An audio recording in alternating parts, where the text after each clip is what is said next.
Hello everyone, myself Dr. Reshma, and today I am going to start a new topic. Aryans were indigenous or invaders. ठीक है, आर्य जो हैं वो indigenous हैं या इन्वेडर्स हैं, मतलब भारत के निवासी हैं या अदर कंट्री के, ये हम पढ़ेंगे। ठीक है, उससे पहले एक और क्वेश्चन हमारे माइंड में अराइज होता है, who were Aryans and where from they come to Aryavarta. ठीक है, कि आर्य कौन थे और वो आर्यवर्त में कहाँ से आए थे। तो पहले की वीडियो में मैंने ऑलरेडी डिस्क्राइब कर चुकी हूँ कि आर्य कौन थे, लेकिन थोड़ा सा ओवरव्यू दे देती हूँ आर्य कौन थे। ठीक है, आर्य वह पर्सन, ठीक है, जो विर्चुअस हो, यानी कि सदाचारी हो, सद्गुण, जो सद्गुण को कंटेन करता हो, और पायस सोल यानी कि पवित्र आत्मा हो, किसी के बारे में बुरा ना सोचे, बुरा ना करने वाला हो, प्रोफान लाइक ओशियन की तरह वो हमेशा एक जैसा व्यवहार रखे और कितनी भी प्रॉब्लम्स आए उनका सॉल्यूशन करे। इक्विटेबल यानी कि सभी के बारे में एक जैसा सोचने वाला हो। Loving to all human beings और एनिमल्स ऑल्सो, उनको क्या कहेंगे? आर्यन कहेंगे, जो सभी मनुष्य को, इवन एनिमल्स को भी, ठीक है ना, प्यार से दे, यानी कि सभी के साथ प्रिय व्यवहार रखने वाला हो। ठीक है, अब ये तो हो गया आर्य कौन थे। दूसरा अब क्वेश्चन क्या आता है, where from they come to Aryavarta.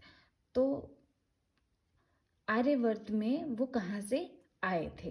तो हम सभी को पता है कि हजारों साल पहले, है ना, सैकड़ों साल पहले, हजारों साल पहले क्या हुआ कि बहुत सारे अदर कंट्री के लोग इंडिया में आए और यहाँ के कल्चर को, नॉलेज को सीखने के लिए आए। उसके साथ साथ बहुत लुटेरे भी आए। उन्होंने क्या किया, बहुत सारे हमारे ग्रंथ्स, बुक्स, जो हिस्टोरिकल मोन्यूमेंट्स थे, गोल्ड, ये सारी चीज़ें, ज्वेलरीज, ये सारी चीज़ें चुरा के अपने देश को ले गए। ठीक है ना, और इन सब लुटेरों से कुछ हम अपने ग्रंथ को बचाने के लिए और बुक्स को बचाने, हिस्टोरिकल बुक्स को बचाने के लिए हमने क्या किया, इंडिया के ऋषियों ने क्या किया कि वो उन सभी को नालंदा विश्वविद्यालय, जो कि पटना बिहार में स्थित है, उसमें सबका संग्रह किया। ठीक है ना, सबको इकट्ठा करके वहाँ पे सुरक्षित किया नालंदा विश्वविद्यालय में। लेकिन जब इंडिया से गए लुटेरे तो उन्होंने क्या किया, हमारे उसको नालंदा विश्वविद्यालय में आग लगा दी। तो जिसकी वजह से क्या हुआ, उस आग लगने की वजह से बहुत सारे जो हिस्टोरिकल बुक्स थे, ग्रंथ्स थे, वो सब डिस्ट्रॉय हो गए, यानी कि जल गए। और हिस्ट्री में आप सभी ने पढ़ा होगा, जानते होंगे कि महीनों तक वहाँ पे आग सुलगती रही थी, बुक्स जलते रहे थे। तो आप सोच सकते हैं कि वहाँ पे बुक्स कितनी मात्रा में रही होंगी, नंबर ऑफ बुक्स कितनी रहे होंगे, है ना।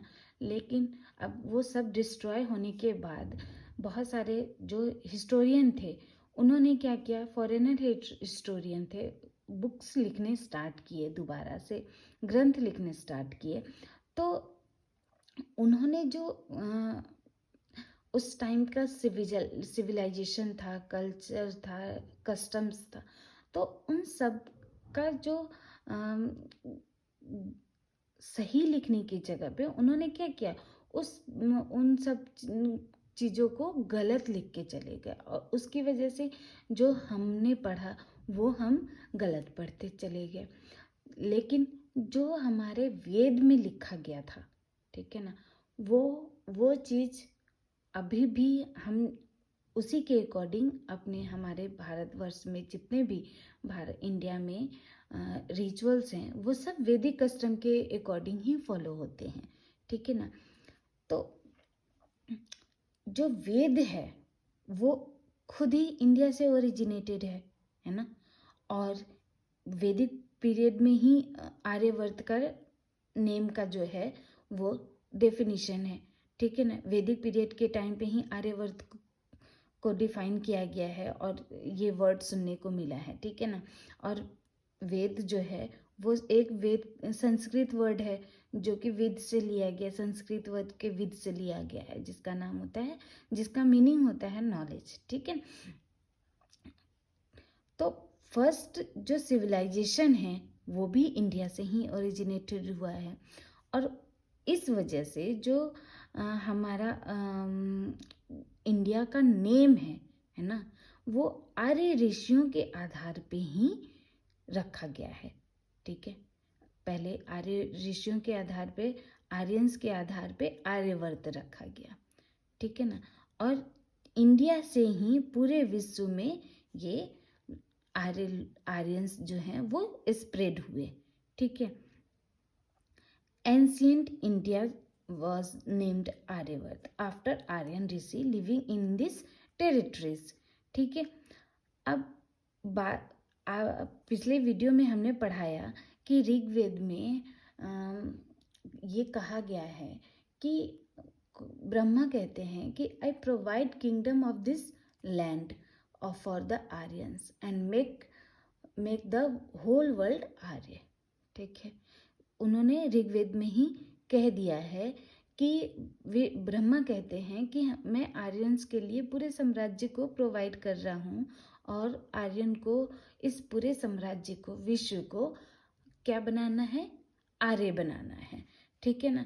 अब आर्य का मीनिंग आपको बता दिया कि आर्य का मीनिंग क्या होता है, जो वर्चुअस हो, सद्गुण हो, जिसमें पायस सोल हो और प्रोफाउंड लाइक ओशन हो, इक्विटेबल हो, लविंग हो और वेल बिहेवियर हो, तो उसको आर्य कहेंगे। जब ये सारी चीज़ें पूरे विश्व में फैलेंगी और हर एक मनुष्य जो है, हर एक ह्यूमन बींग्स वो के अंदर ये सारी जो क्वालिटीज़ हैं वो अगर आ जाएंगी तो क्या हो जाएगा, हमारा विश्व जो है, पूरा इंडिया क्या हो जाएगा, पॉइजनस फ्री हो जाएगा, है ना।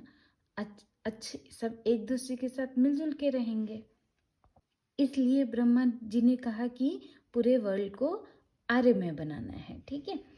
अब नेक्स्ट क्वेश्चन हमारे माइंड में अराइज होता है, why did Veda like text was not written in any other country of the world. ये वेदा जैसा बुक्स जो है, ग्रंथ है, और किसी और कंट्री में क्यों नहीं लिखा गया, हमारे इंडिया में ही क्यों लिखा गया है। क्योंकि हमारे जितने रिचुअल्स हैं वो सब अकॉर्डिंग टू वैदिक कस्टम फॉलो होते हैं, ठीक है। किसी और कंट्री में ये वैदिक ट्रेडिशन कोई फॉलो नहीं होता है, कोई भी वहाँ का रिचुअल्स वो वैदिक परंपरा के अनुसार नहीं फॉलो किया जाता है। ये कहाँ फॉलो होता है, हमारे इंडिया में ही फॉलो होता है। इसलिए जो आर्यंस थे वो आर्यवर्त के निवासी थे और बाद में इसका नाम भारतवर्ष रखा गया, और जो कि आज का इंडिया का नाम है। और भारतवर्ष किसके नाम के आधार पे रखा गया था, वो रखा गया था हमारे भरत के नाम पे भारतवर्ष नाम रखा गया था, ठीक है। इस प्रकार जो आर्यंस थे वो क्या थे, कंप्लीटली इंडिजिनस थे, कंप्लीटली इंडिजिनस थे। और जो फॉरेनर ये कहते हैं कि नहीं वो माइग्रेट कहाँ से, सेंट्रल एशिया से माइग्रेट होके आए थे, वो बिल्कुल बेसलेस है, अनट्रू है, ठीक है। दूसरा तथ्य आता है कि स्वामी दयानंद सरस्वती के अनुसार जो फर्स्ट आर्यन थे वो कहाँ जन्मे थे, तिब्बत में, ठीक है, जो कि कहाँ है, चाइना में। और वो कुछ समय वहाँ पे रहने के बाद माइग्रेट हुए, कहाँ पे, हिमालय के साउथ वेस्ट रीजन में माइग्रेट हुए, ठीक है ना। और जो ये टर्म है आर्यवर्त, अभी मैंने बताया कि ऋग्वेद में ऑलरेडी ये मेंशन है कि ब्रह्मा कहते हैं कि मैं आर्यों को पूरा साम्राज्य दे रहा हूँ, उन्हें पूरे विश्व को आर्य बनाना है, ठीक है ना। तो जो आर्यवर्त टर्म है वो पूरे विश्व के लिए है, ठीक है। ये पूरे विश्व के लिए यूज हुआ है और जिसमें कि Iran, Afghanistan, Pakistan, Tibet, Nepal, Bangladesh, Burma, Myanmar and Sri Lanka included है, ठीक है। और जो कि आज इंडिपेंडेंट कंट्री के रूप में जाना जा रहा है, ठीक है ना। तो हमने ये तथ्य पढ़ा कि आर्य जो हैं वो इंडिया के ही मूल निवासी हैं। आज हमने पढ़ा कि आर्य कौन थे, वो इंडिजिनस थे या इन्वेडर्स थे, ठीक है, और कहाँ से आए थे, ठीक है। तो आज का टॉपिक ये सबको समझ में आया हो तो please like, subscribe and share ज़रूर करें। Thank you.